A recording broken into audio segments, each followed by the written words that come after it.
The Tropics of Canada, presented by Stillafrog.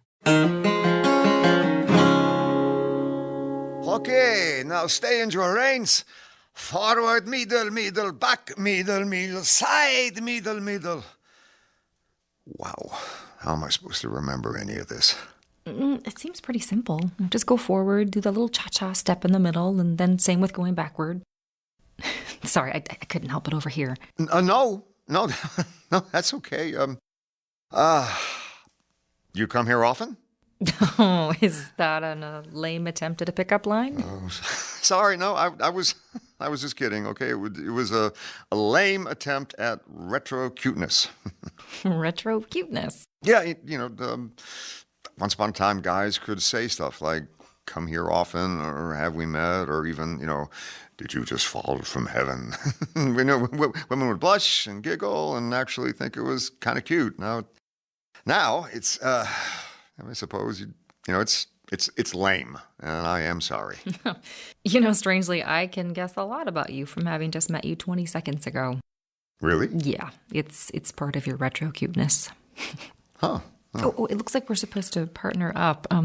Do you maybe want to dance with me? Well, thank my Sadie Hawkins stars, I would love to. Sadie Hawkins? Again, once upon a time, women, didn't really ask men to dance, and so Sadie Hawkins was an opportunity for women to take the lead. Interesting. And was that like in the 1800s? Well, no, I'm kidding. I've heard of the whole Sadie Hawkins concept before. Well, I'm starting to think that I was really starting to date myself there, and, well, come on, I can't be that much older than you are. How... Quit while you're ahead, buddy. Yes, ma'am. Mm-hmm. Now we are going to add a turn, okay? Front, middle, side, middle, turn, middle. Don't be afraid to use those hips. This class is fun and everything, but personally I need just a little more direction. Middle does nothing for me. Oh, middle does nothing for you? No, middle does nothing for me, okay? I bet if aliens were to intercept our conversation right now, they'd probably be scratching their heads. Right? I doubt they speak English. Well, if they had Google Translate... Oh, good point. Yeah, you're funny. At least mildly amusing. Okay, I was hoping for charming, witty, maybe highly entertaining, but I will take the mildly amusing. Now, pretend you are stranded on a desert island, okay? And if you get the dance right, you're going to be rewarded with a margarita.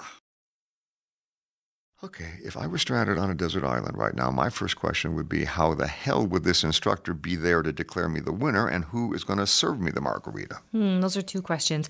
I, for one, am pretty confident that I would not be salsaing, period, at all. I mean, being stranded on an island, so probably more looking for shelter, trying to figure out how to make a fire, or putting together some sort of makeshift fishing pole so I could eat. You think it's that easy? What? Making a fishing pole? Well, I mean, one that actually works. Of course it is.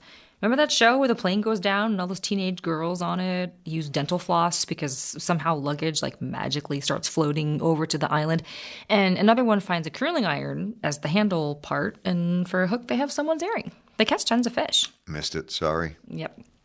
It's amazing what you can do with the contents of a 16-year-old girl's suitcase while stranded in the wilds. And did they happen to discover a working radio, too, so they could play the music to learn to salsa? Or even better, get in contact with civilization so they could get rescued? Shh, she might hear you. Now it's time for the twirl. Don't worry, beginners, you can do it! Let me guess. Front, middle. And front, middle, side, middle. Now, twirl, middle. Hey, what do you know? You have done this before. Yeah, what can I say? I'm a ringer. My last stint was on Dancing with the Stars. Well, then I guess I should follow your lead. So, question for you? Mm-hmm. Let's say you were on that desert island. Okay. And there was one random papaya that you happened to magically stumble upon. Why a papaya? Because it's a tropical fruit. But what if the plane went down in the vast wilderness of Canada? Are there desert islands in Canada? Sure there are. I think that's where they film a lot of these stranded on an island shows. Okay, where do they get the palm trees? Just out of curiosity. I just meant it's probably like referential. So they pick Vancouver or something because there are a lot of those tiny little islands and nobody knows about it up there. Vancouver. Mm-hmm. Vancouver. Okay, okay, fine. So you're on this deserted Canadian island in Vancouver, and you stumble upon, I don't know, a rack of moose. A rack of moose? I don't know what grows in the Canadian tundra, but I'm pretty sure there are moose up there. So yes, amazingly, a piece of moose meat is just laying there, all right? And you're starving because you haven't eaten in a few days. I don't care if I haven't eaten in a few weeks. I'm pretty sure I'm not feasting on a moose. Okay, fine, not moose. How about an apple? Okay, yeah, sure, an apple. And look at these two lovebirds. Let's see some more heap action, huh? Back, middle, turn, middle. No, we're not in love. It's okay. You were saying? So you come across this apple. Oh, this is starting to sound strangely Edenic. Edenic.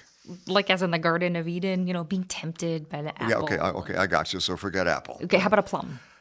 Do plums grow in Canada? I don't know. I just really like plums. Fine, there's a plum. Okay, this is getting frustrating. You're doing for it you. on purpose. No. I am truly dying to know where you're going with a stranded on a desert island. Let's dig into a moose meat and eat scenario. Or, and this is just a thought, you can just ask me out. I mean, you're gonna, right? Eventually, okay. I was getting to it, but I had this whole lost for weeks on end in the middle of nowhere scenario I was working on, and this clever what if moment. Come on, I didn't want to just like be, would you like to have dinner with me sometime? Yeah, and you thought eating moose was somehow a more romantic way of asking a woman out? It was supposed to be a papaya, okay? Papaya just sounded sexy. Whatever you say. So. What, and now, after all that, your elaborate dinner invitation boils down to so? What do you say? Oh, that's so much better. Okay, well, all right. How about this? I can promise you a night of romance with my special blend of retro cuteness, some amateur salsa dancing where I mouth the words middle quite often, a couple hard-won margaritas, and fresh caught right off the bone moose meat. Now, how can I possibly say no to that?